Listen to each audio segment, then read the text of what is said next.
Welcome back. Now, in our first interview this morning, we want to talk about devolution. Has it been a success? What are some of the challenges it faced? Is it worth the time and energy that we're putting in as a country on this thing called devolution? And to have that conversation, we're joined by Honorable Mohammed Guleid. He's the Deputy Governor of Isiolo County. So any questions you have in regard to that, 22422 is the SMS line, or you can get us on Twitter. The hashtag is Power Breakfast. So now I hand you over to Mr. Njau. Mr. Njau?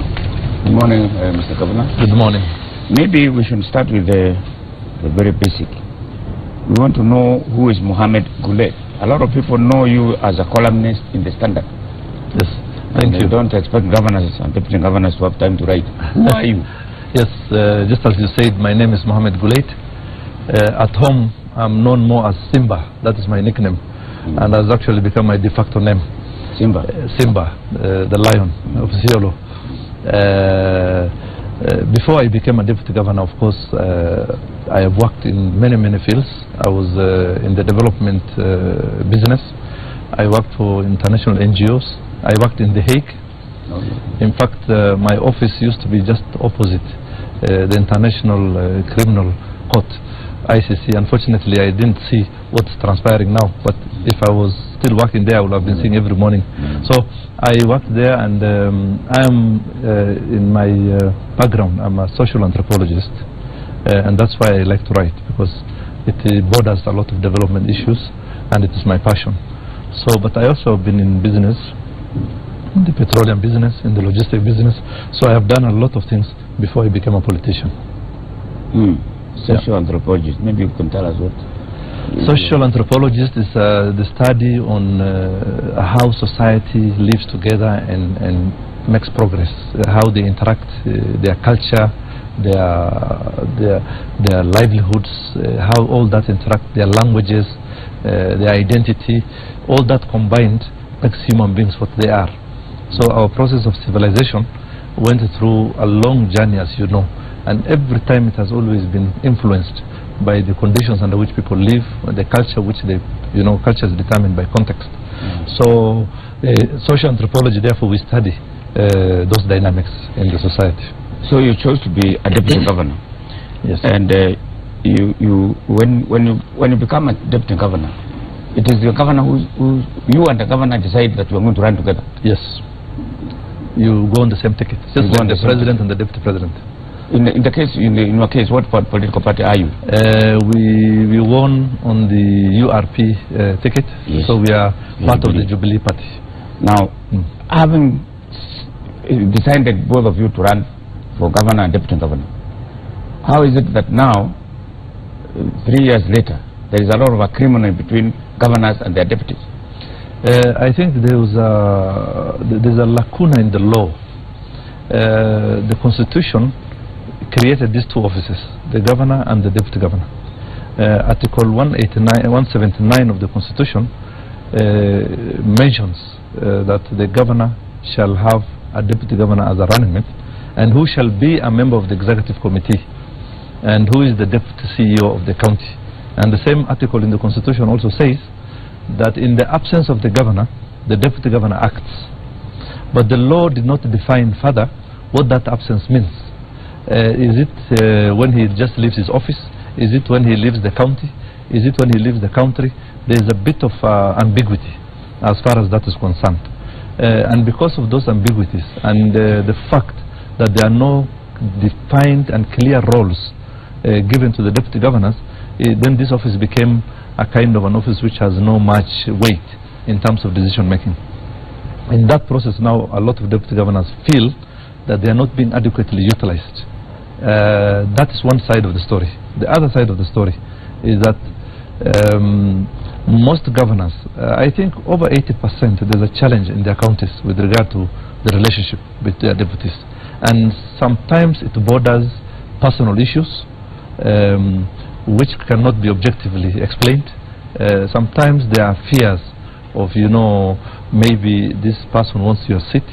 And at times also there are fears that many governors feel that their deputies may turn against them during the election. So in that context, very often what they do is they sideline and make them not be able to be visible to the outside world, and in effect making devolution, you know, less worthwhile than it should have been, because I think a teamwork between these two top executives of the county will have made much more sense than when there is antagonism.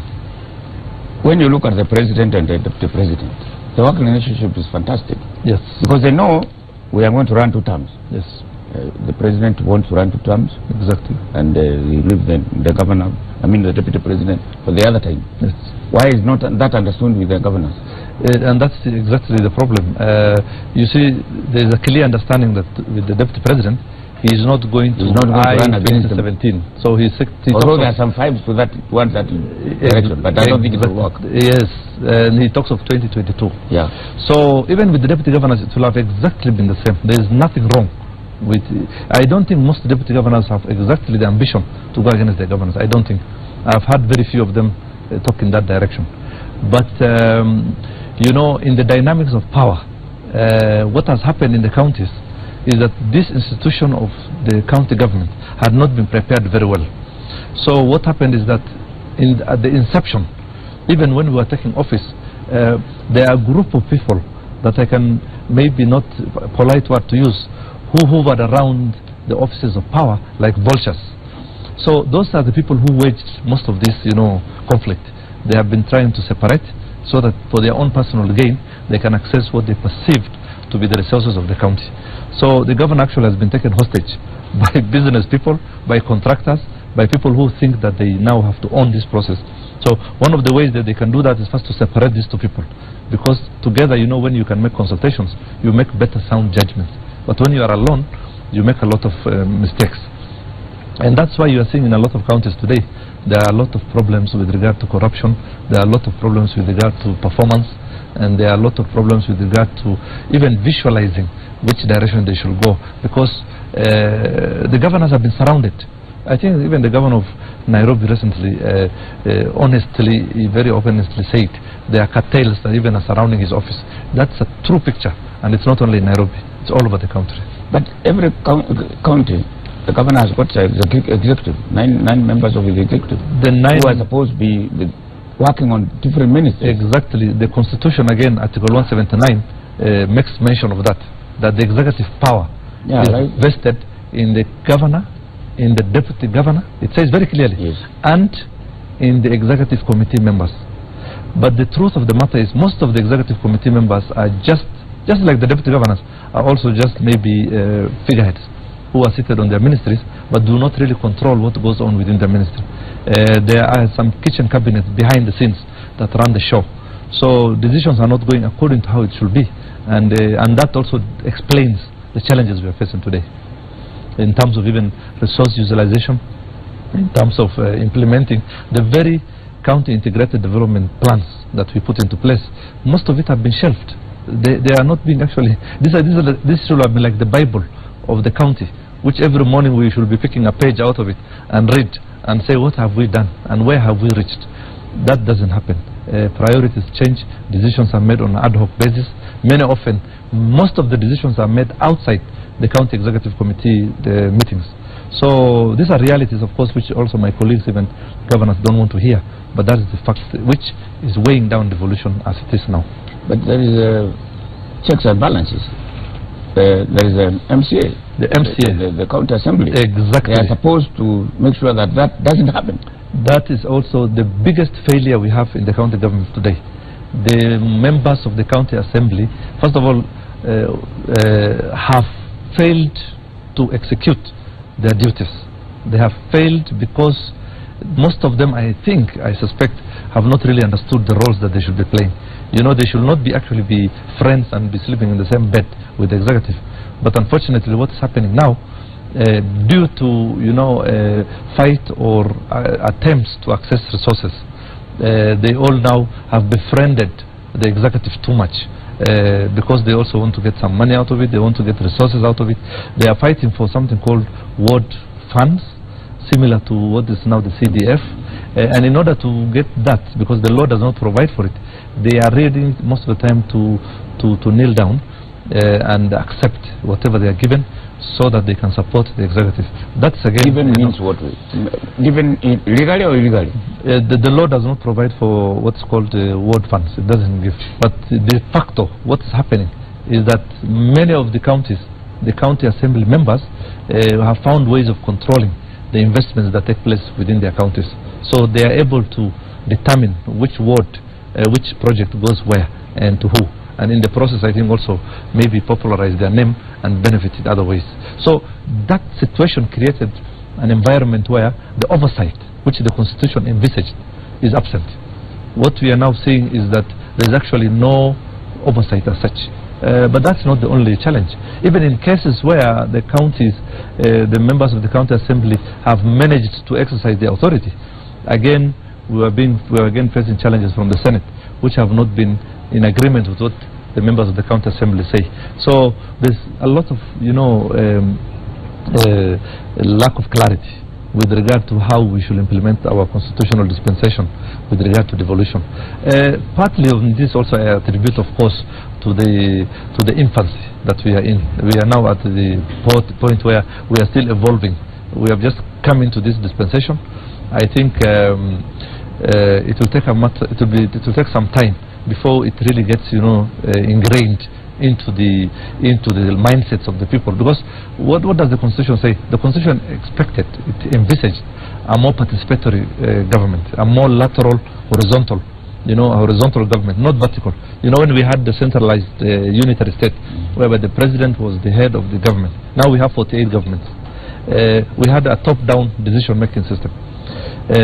Under the new Constitution, we have the participatory system, where before you pass a law, before you make a decision or pass a policy, you must first go back to the people and decide, after they have agreed with you, what to do.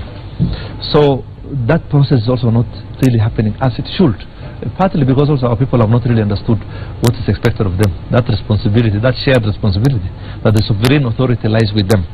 So I think we still have some way to go to actualize the expectations of the law with regard to the implementation of the devolved units. How do you get out of this mess? I think we can go to this in three ways. One, first of all, the law has to be amended. The law as it is good. The Constitution is a very beautiful Constitution.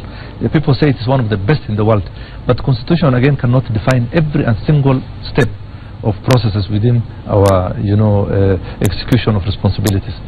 I come back to the role of the deputy governors.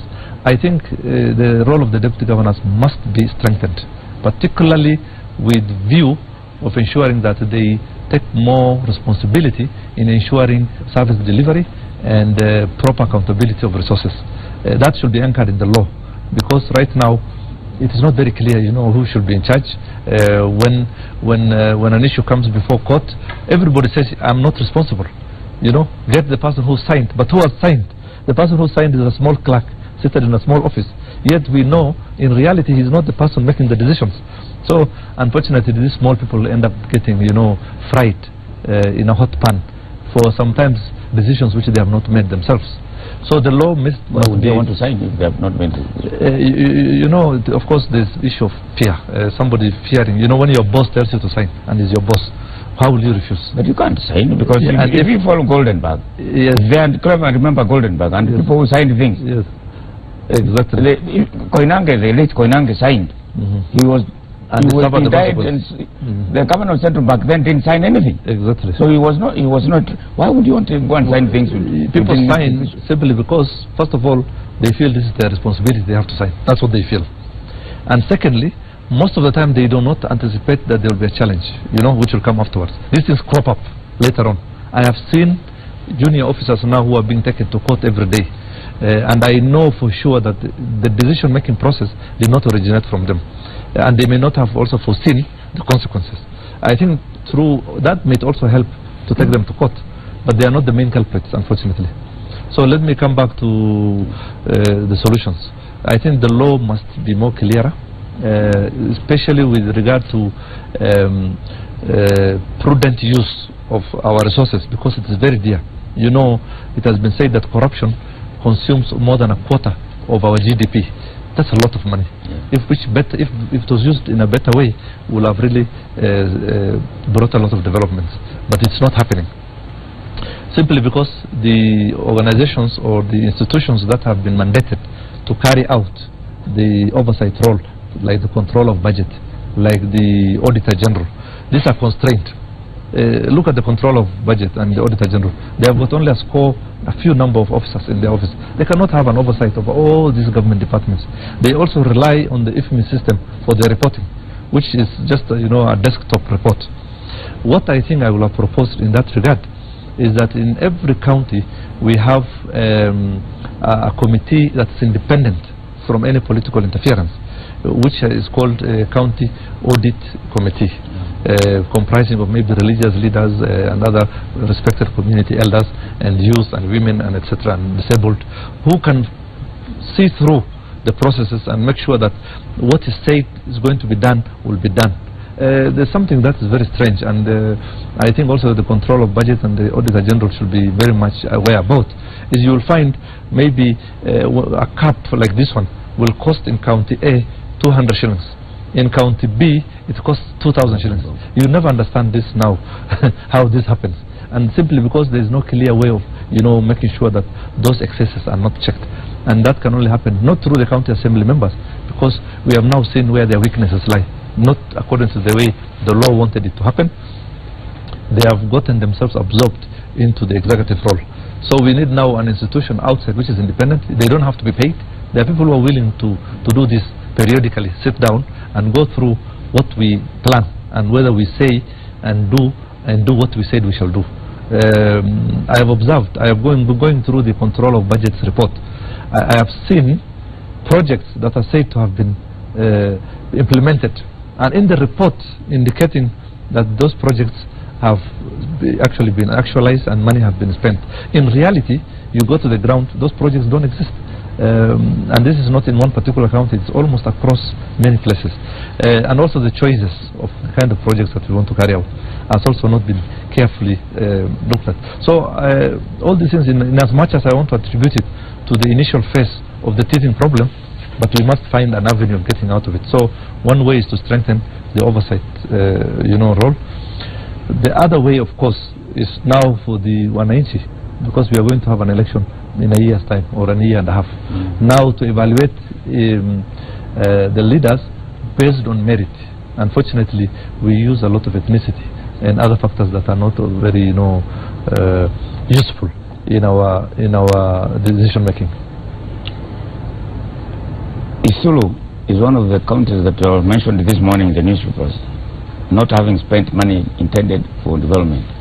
Why do counties not, when they are clamoring for more money, yet you see the controller of budget saying this county, in fact there are many of them, including Isiolo and many others. Yes. Why is it that money is not spent for development? And that is one of the issues that I raised because of the inability of many counties. Let me not talk about Isiolo alone, because that will appear as if I am talking against my own county. Yeah. But I want to take generally as a nation. Many counties face challenges because there's one big problem that many counties have, something called pending bills. In the rush towards implementing all these things, and in the absence of the institutions that should have checked this thing properly, and in the fact that the priorities were not very clear, many of the counties rushed into spending money sometimes that they do not have. So when you go back, maybe what the controller budget doesn't know is that most of those money that has not been spent has actually been committed, but they have not been given out. You see, that's one area. So, and I think this came as a result of in the planning process, which never went well. So out of the euphoria, and we have now received these monies for the first time in the counties, and everybody wants now to do something here and there, and so in the process, many counties ended up overspending. Now, when the new financial year started, the year 2015-2016, they were now faced by a challenge.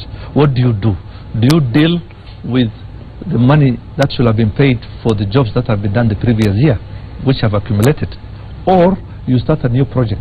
If you start a new one, you lose your credibility, because the contractors or the service providers who have done the job that you have told them to do and have not been paid will be surprised that you have started new projects again, yet you have not paid them before, and now you are committing more funds again. I think there is some dilemma there, and that's what is causing what you are now calling unspent funds with the counties. A lot of senators want to be governors. It's true. Why is that so? You remember when we passed the new constitution, this constitution 2010. I'm really surprised that these senators now have found that the truth of the matter is that the Senate does not have the resources. The Senate does not have the power to change much. But the power, because they are supposed to oversight. Yeah, they have a very limited power compared to the National Assembly. They are comparatively, you know, in other parts of the world, the Senate is the upper house, which normally oversees the lower house. But in Kenya, the lower house seems to be having more powers.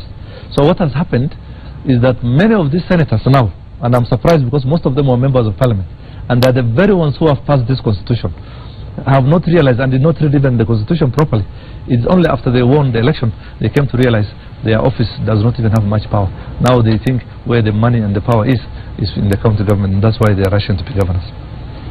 Isn't that going to be during the next 1 year or so, 1.5, when they're supposed to be oversighting?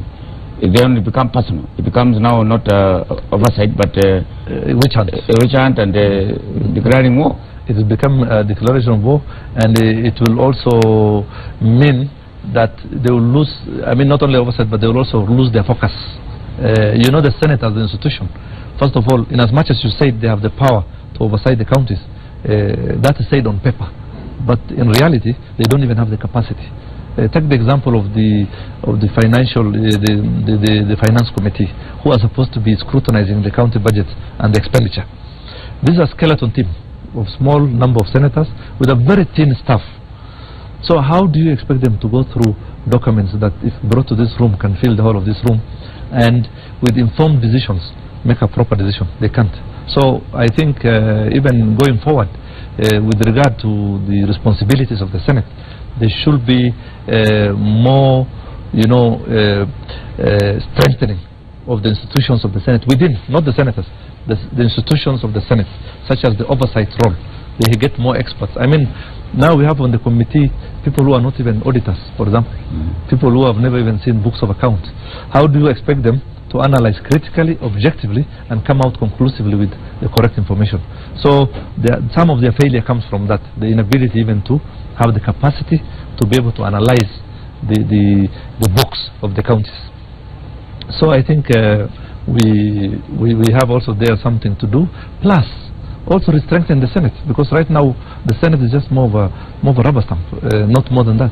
They cannot change a law. I have not seen a law that the Senate has passed which has become effective. You remember the crucial bill over the land issue. I don't know where it is. We have even taken them a bill to change the County Governments Act, to amend that and include more responsibilities for the deputy governors. It has been lying there for 1 year and it has not happened. So I honestly don't know what they're really doing. You are also in charge of an organization called the Frontier Counties Development Council. Yes. What is that? Yeah, the Frontier Counties Development Council is an association of 7 counties which have come together. Those are the counties of Isiolo, Marsabit, Wajir, Mandera, Garissa, Tana River and Lamu. The governors of those 7 counties came together sometime early last year, or in the year 2014, and said we are facing many challenges that are cross-cutting. We have issues of security. As you can see, we are facing a challenge in that. The issues of Al-Shabaab, you know, cattle rustling, intercommunal fightings, these are very rampant and predominant in our area. So what can we do about that together collectively? We have other issues also that have to do with development, poor infrastructure, poor livelihoods which are not very, you know, strong. People are not endowed enough to have, you know, a respectable and good life, quality of life. Maternal child death, you know the county, Mandera County alone has got more than 50% of maternal child death in the whole county. That's a huge number, and collectively the area has almost 80%. So there's a challenge there. Education, you have seen, when the teachers ran away from Northeastern after the incidences we had there with security matters. All those are challenges that we are facing. We say let's come together and find how can we, together with the national government, we want to partner with the national government, which is by the way very supportive, and with our development partners. And I wish to thank the World Bank and the Swiss Embassy and the United Nations Development Program for supporting us in this, and we are heading in the right direction. Are there some projects you are doing jointly? You have mentioned those, but any tangible things that the World Bank now is helping us on health matters. There's something we started called result-based finance. How to ensure that money is not just sent to be spent, but money is spent on actually something that can be seen. It is called RBF, result-based finance. The World Bank is helping us in that, and I've actually allocated funds to that effect. They're also now helping us in conceptualizing ways on how we can tackle the security issues and even provide funds for it. So we are going to meet actually this coming week. And 2 weeks ago also we had a meeting together with the Cabinet Secretary, Joseph Olenkasere, to decide on which ways and how to tackle the issues of security in our counties. Many other counties have been organizing investment conferences. Yes.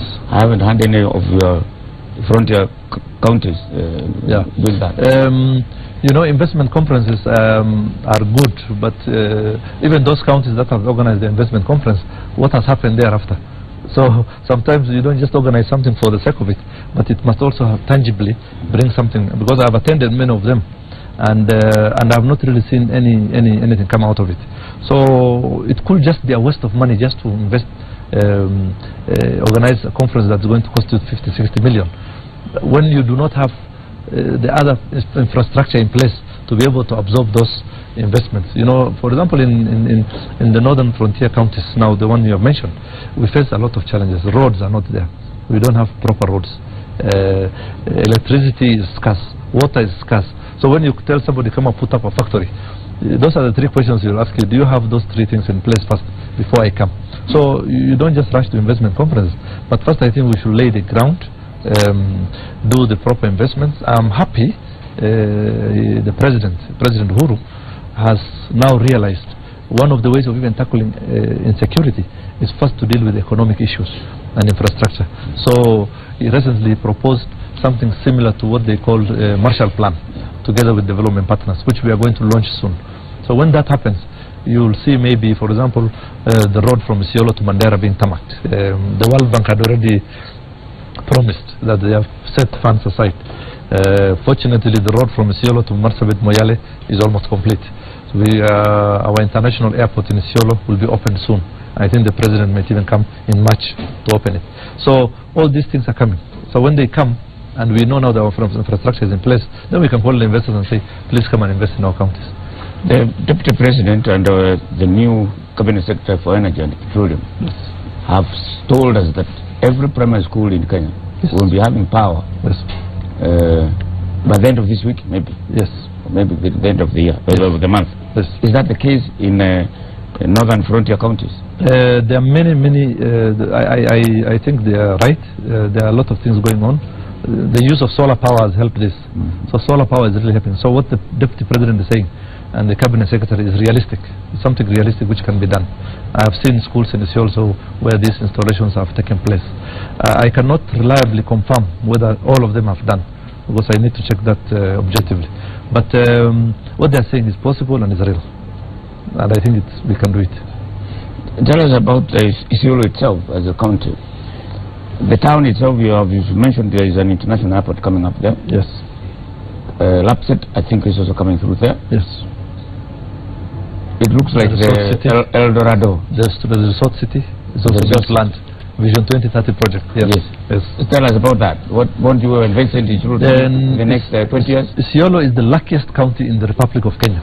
It is the luckiest county in the sense that it is in the geographical center of Isiolo, of the Republic. In every direction you go, whether east, west, south or north, you measure it in equal measures. So we are lucky to be in the geographical center, and that gives us even the potential to be probably the future capital city of Kenya.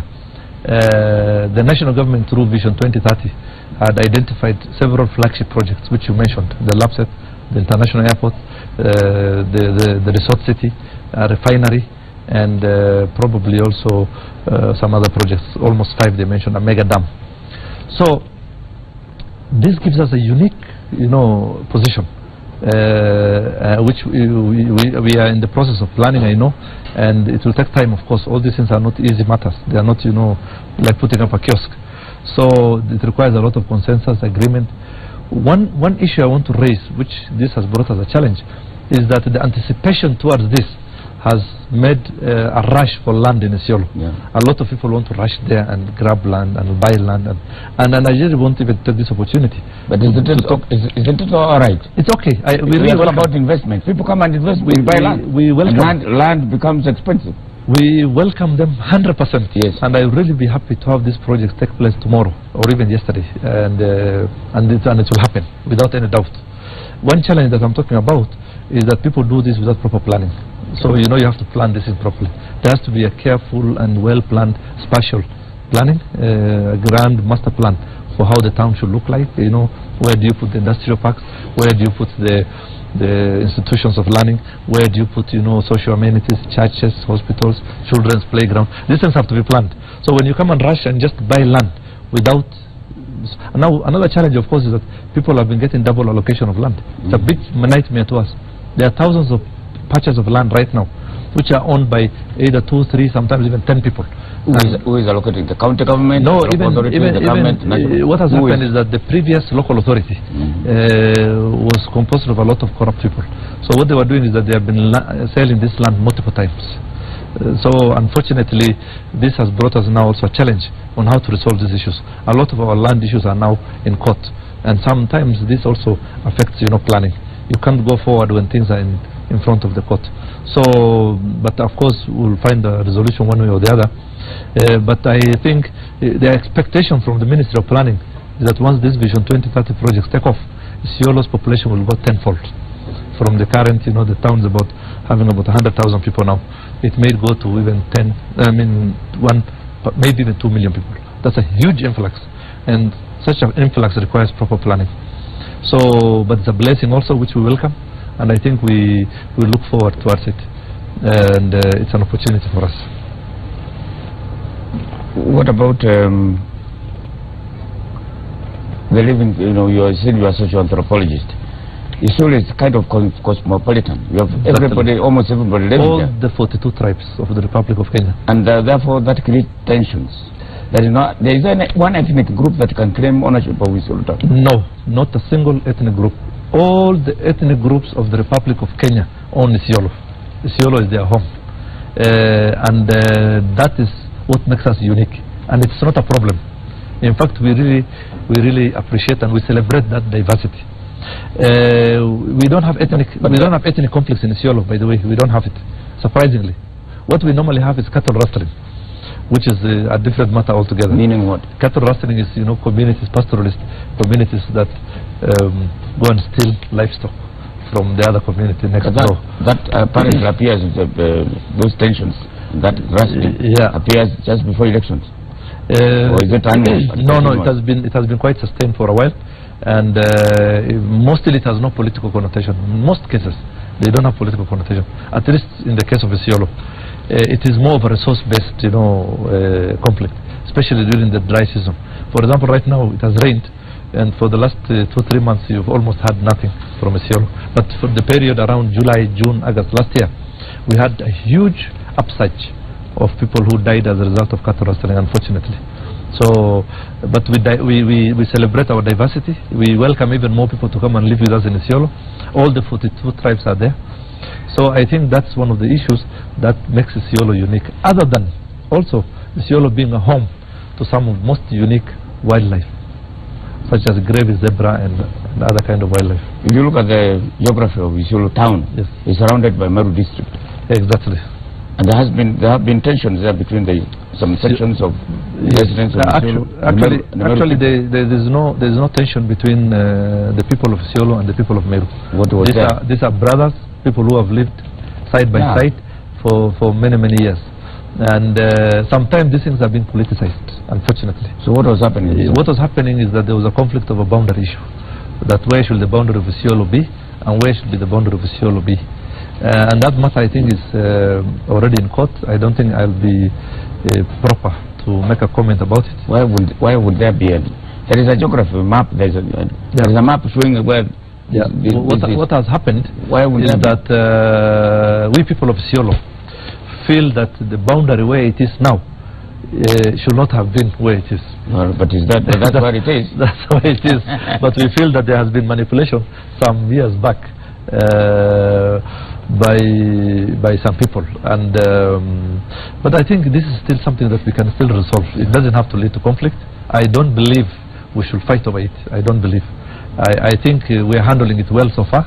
It has not really gone out of hand. There has been arguments, which is natural, and what will happen is that a resolution will be found one way or the other. But the people of Meru and the people of Isiolo are just one and the same people. They will live together. That is, I know at one time there was a member of parliament, Meru man, who was Mudaura Kiome, who was an MP. We elected him. So that shows we do not segregate people, and we welcome. And there are there's a huge Meru population in Isiolo. So Isiolo is also Meru, part of it, and just like other communities. And there are many people of Isiolo also that live in Meru, do business. We send most of our children to Meru County for school, for health, for hospitals. We trade. Most of our livestock is being bought by people in Meru. We buy most of the vegetables from Meru. So these are intertwined communities. They cannot be separated. What I personally believe is that boundary issues should not be an issue to divide us. It should be solved amicably. We can share the land. There is nothing wrong. We can call for an investment conference where we can jointly co-invest in this area that's being said to be disputed. So I do not see the reason. But unfortunately, politicians, knowing who they are, will try and capitalize on this issue to make it as if it is their agenda. What are you doing about tourism? As you said, it's very potential. Tourism is actually our biggest, supposed to be, it is not at the moment, but supposed to be our biggest source of revenue. Our largest revenue still comes from tourism for the county government. But it has really declined over the years, and this is caused due to the issues of cattle rustling, as I mentioned. Most of the tourists will get scared when they hear bullets near where they are coming to see our animals. So this is a security matter, and of course matters of security is largely not within the county government's mandate. It's not part of the devolved functions. But fortunately, over the last couple of months, it has improved, and we have started seeing tourists coming back. The numbers have been increasing slowly and slowly. So we will capitalize on that. What we are now doing also is we are partnering with international organizations. There's, for example, a company from South Africa that is coming to help us manage our parks. When that happens, we can see that we will have a better managed institution and more inflow of visitors that can increase our revenue. Are you sure we want to South Africa to manage our parks? They give us the expertise, because they are more experienced in this field, and they are not profit making. This is a non-profit organization whose purpose is simply to ensure that we increase our numbers and manage our parks well. But all the revenue comes to the county. In your view, what's the major challenge about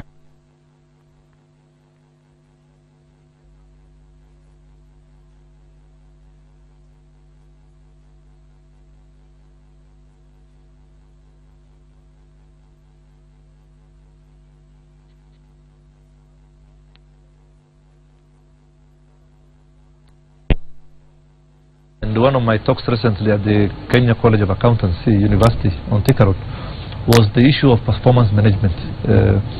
In Kenya, I think it's not only in counties but even in the national government, most of the public service, people who work in the public service, civil servants, go and join this job not because they have passion for it, but they join public service as a source of livelihood. Because they need a job. Because they just need a job. So you find that because of the high number of unemployment, when a job is advertised, 2,000 people apply, and through nepotism, somebody comes through, or through bribery.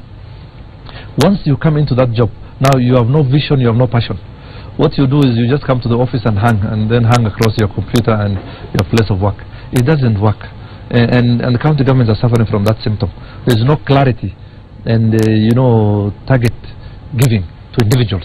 When somebody is employed, you should be able to give him a proper guideline and terms of reference. Let's say I've given you a contract for 1 year, or a permanent contract for that matter. It doesn't matter. But I expect from you between now and December that you should have generated A, B, C, D. That doesn't happen.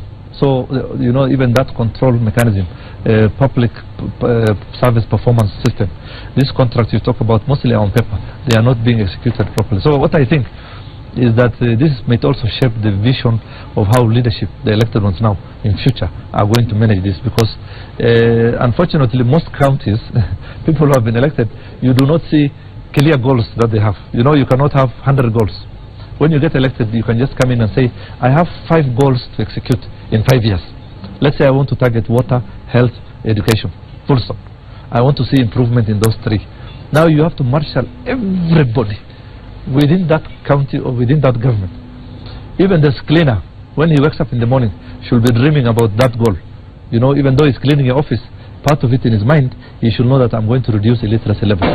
I'm going to reduce maternity, child maternity death. I'm going to reduce poverty. So that vision really lacks, and because of that, ineptitude of that type causes, you know, now spills over to generally also resource management. Because if you don't really know what you are doing, even the resources you have, you don't know what to do with it. So the best thing you will do then from there is to use it in ways that you think personally, subjectively, is more applicable to you. And that's how you see wastage in resource management. Thank you very much, Governor. Thank you very much. And before I leave, yes, can I say one more thing? Yes. There's a big issue we have in counties like Isiolo and in northern counties, and that is issues of national identity card. Oh, yeah. Our youth are not being given national identity cards. The reason? We have a big problem.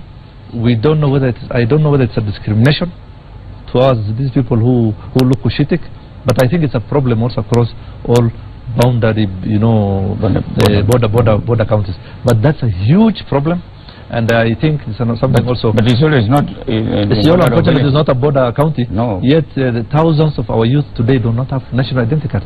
They cannot get jobs. They cannot get to university. Is the registrar person? That is the mistake of the registrar of persons. He's not coming out clearly to tell us where the problem is, and we need to find a solution to that. We have spoken to the president about it. We have spoken to the cabinet secretary interior about it. They have all promised these things should be a thing of the past. But still, 3-4 years down the line, some of the children who finished Form 4 still do not have identity cards, and that's unfortunate. I think the government and the registrar of persons have hand. Yes. Asante sana. And now let's go to the choir and listen to some music before we go to the other